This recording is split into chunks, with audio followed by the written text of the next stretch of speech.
문재인 대통령이 유엔 총회 연설을 마치고 오늘 밤에 귀국할 예정입니다. 평양부터 뉴욕까지 강행군의 연속이었는데요. 더불어 북한의 비핵화도 진전됐다는 평가가 나오고 있습니다. 남북정상회담 이후 비핵화 시간표, 또 향후 북미 관계 전망해 보겠습니다. 문성묵 한국국가전략연구원 통일전략센터장 나오셨습니다. 어서 오세요. 네, 안녕하십니까. 예. 이제 문재인 대통령이 오늘 밤에 귀국해서 이제 양산에서 조금 휴식을 취한다고 하는데 우선 방미 결과를 좀 결산을 해볼까요? 네. 예.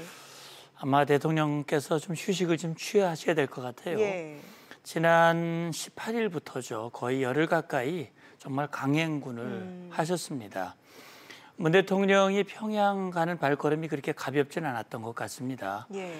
북한과 미국, 미국과 북한 사이에 비핵화를 위한 북미 정상회담도 있었고 또 후속 실무 협상들이 있었지만 교착이 됐거든요. 폼페이오 예. 장관의 방북이 무산이 되면서 예. 교착이 됐었고 그래서 문 대통령은 어쨌든 이번 평양 방문을 통해서 북미 간의 중단된 협상을 재개시키는 것 예. 이것만 이루어도 성과다 그런 언급을 했는데 실제 평양 가서 평양선언 합의하고 또 뉴욕에 가서 한미 정상회담, 유엔 총회 연설 미국의 주요 인사들과의 면담, 언론 인터뷰 이런 것들을 통해서 북한 비핵화의 의지를 전달하고 또 미국 내의 불신을 어떻게 하면 해소하기 위한 그런 노력들을 했고요. 예. 그런 과정을 통해서 어쨌든 이제 2차 북미 정상회담 가능성이 가시화되는 그런 과정까지 갔다고 하는 걸 봤을 때 예. 일단 교착된 북미 협상의 돌파구가 열리고 또 비핵화에 일부 진전할 수 있는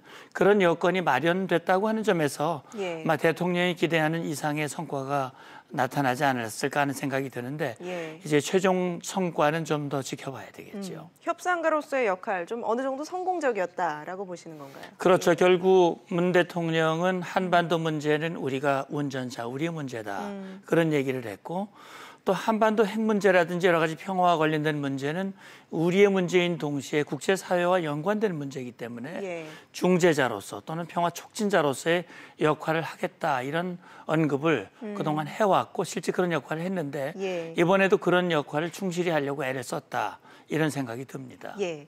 문재인 대통령이 이제 유엔 총회에서 15분 동안 연설을 했는데요. 상당 부분을 비핵화, 또 한반도 평화 이런 부분에 할애를 했습니다. 네. 어떻게 보셨습니까? 사실 작년도 유엔 총회 연설과는 상당히 대비가 되죠. 예. 특히 작년 같은 경우는 북한이 6번째 핵실험을 했고요.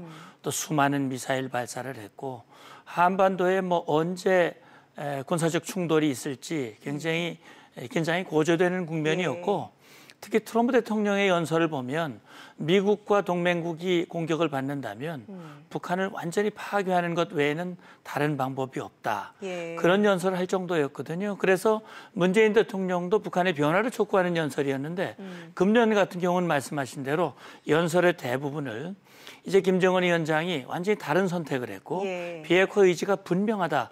따라서 김정은 위원장의 판단과 결심이 틀리지 않았다고 하는 것을 이제는 국제사회가 보여줘야 된다. 그러면서 구체적으로 한반도의 전쟁을 종식시키겠다. 예. 그래서 종전선언의 중요성을 강조하고 거기에 대한 국제사회, 특히 미국의 긍정적인 상응 조치를 촉구하는 예. 그런 내용으로 담겨져 있거든요. 어쨌든 문재인 대통령은 한반도의 항구적인 평화, 전쟁이 종식되는 그런 상황이 왔으면 좋겠다라는 의지를 강하게 담고 있죠. 예. 문재인 대통령이 이제 미국 뉴욕 일정을 소화하는 동안 폼페이오 장관과 리용호 북한 외무상도 뉴욕에서 만났는데요. 2차 북미 정상회담을 위한 좀 순조로운 행보라고 봐야 할까요? 그렇게 봐야 되겠죠. 왜냐하면 트럼프 대통령도 이미 문재인 대통령과 만나는 그 자리에서 2차 정상회담 가능성을 언급을 했고 조만간 일정이라든지 장소라든지 싱가포르는 아닐 것이다. 그러나 과거와 같은 그런 회담에 관련된 협상이 진행되고 있다는 걸 이미 얘기를 했는데 폼페이오 장관도 얘기했습니다. 방북 얘기도 했고. 그런데 하루 이틀이 지나면서 좀 더 가시화됐죠. 그러니까 김정은 위원장이 폼페이오 장관을 초청을 했고 10월 중에 방문하게 될 것이다. 이건 아마 리용호 외무상을 만나서 논의가 된 것으로 생각이 되고 특히 리용호 외무상을 통해서 이 트럼프 대통령에게 친서도 전달이 된 것 같아요. 역시 이 리용호 외무상과 폼페이오 장관 간의 만남은 2차 북미 정상회담이라든지 북한 비핵화 문제에 대해서 그동안 교착 국면에 빠졌던 북미 협상이 재개되고 그것이 진전될 수 있는 가능성을 좀 보여주고 있다. 이렇게 볼 수 있겠지요.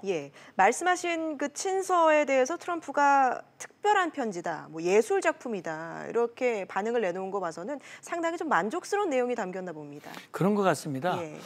트럼프 대통령의 표현 그 방식을 보면 우리가 생각하는 것보다 굉장히 좀 이 수식어가 많이 붙는데 뭐 예술 작품이라는 얘기를 했고요. 아름다운 예술 작품이라고 그랬고 그런 걸로 봤을 때는 트럼프 대통령에게 상당히 만족할 만한 그런 내용이 담겨져 있지 않은가. 구체적인 내용이 뭔지 나오질 않기 때문에 알 수는 없지만 그러나 이제 추정을 해본다면 트럼프 대통령이 지난번 평양 우리 공동선언이 나온 직후에 한 1시간 만에 트윗을 올렸는데 거기서 김정은 위원장이 핵 사찰에 동의했다라는 표현이 나오거든요. 그것이 어디에서 나온 근거인지는 알 수는 없습니다. 1차 뭐 먼저 받은 편지에 그런 내용이 담겨져 있는지 그건 알 수 없지만 역시 미국의 일관된 입장은 핵사찰, 신고 사찰을 통해서 검증된 완전한 비핵화 이걸 누차 강조를 하고 있거든요.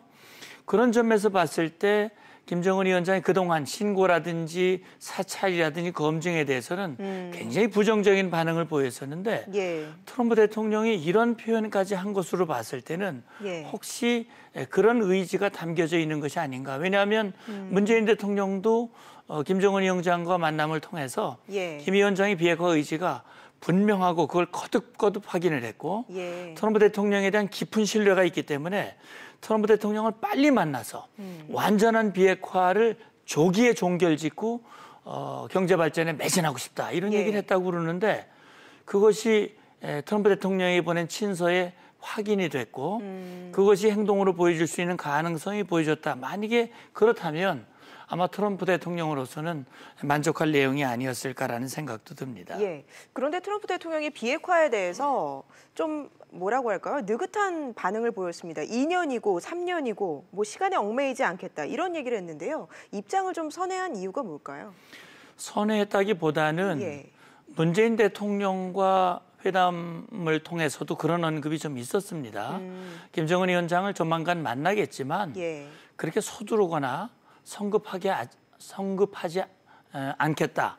성급하게 하지 않겠다라는 얘기를 했고 폼페이오 장관도 연내 방북이라는 얘기를 했습니다. 물론 10월 방북으로 이제 확인이 됐습니다만 그런 차원에서 봤을 때 지금 미국 입장에서는요. 비핵화를 빨리 하는 입장보다는 얼마나 확실하게 완전하고 검증 가능한 비핵화가 되느냐 하는 것을 더 강조하고 있거든요. 제가 볼 때는 이렇습니다. 그동안 북한의 협상 행태를 보면 상대방이 뭔가 시간에 쫓기는 듯한 그런 느낌을 감지를 하게 되면 그걸 자기들의 목표를 이루는 하나의 수단으로 활용하는 측면이 있거든요. 그동안 우리가 그렇게 봤어요. 트럼프 대통령이 이제 11월 6일 중간 선거를 앞두고 뭔가 이걸 성과를 내기 위해서 굉장히 시간에 쫓기고 조급할 것이다.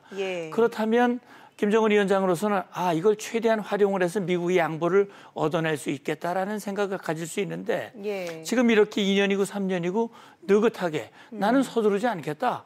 김정은 위원장이 선택해야 된다. 이렇게 한다면 김정은 위원장으로서도 이거는 자기가 생각하는 것과 다른 상대방의 반응이다.